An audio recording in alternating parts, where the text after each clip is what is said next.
इसको आगे करता है। दोस्तों, आज मैं किसी विचारधारा की नहीं बल्कि हमारी भाषा और हमारे संस्कार की बात करना चाहता हूँ। कल जंतर मंतर का एक वीडियो देखा।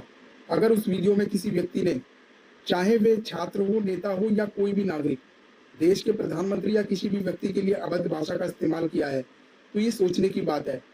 विरोध करना लोकतंत्र का अधिकार है, अपनी बात रखना भी अधिकार है, लेकिन क्या गाली देना भी अधिकार है?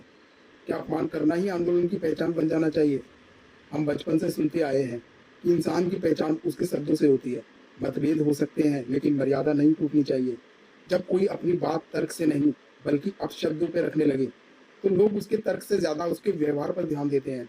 आज सवाल ये नहीं है कि कौन किस पार्टी का समर्थक है, सवाल ये है कि हम आने वाली पीढ़ी को कैसे भाषा और कैसी राजनीतिक संस्कृति दे रहे हैं।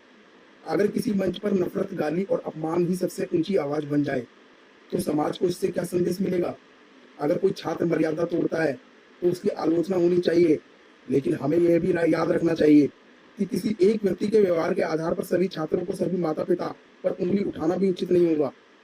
देश में लाखों छात्र हैं जो अपनी बात पूरी शालीनता और गरिमा के साथ रखते हैं। इसलिए मेरी अपील सिर्फ इतनी है, विरोध कीजिए, सवाल पूछिए, सरकार से जवाब मांगिए, लेकिन अपनी भाषा और अपने संस्कार को कभी मत छोड़िए, क्योंकि तर्क से जीती गई बहस सम्मान दिलाती है, जबकि गाली केवल शोर पैदा करती है।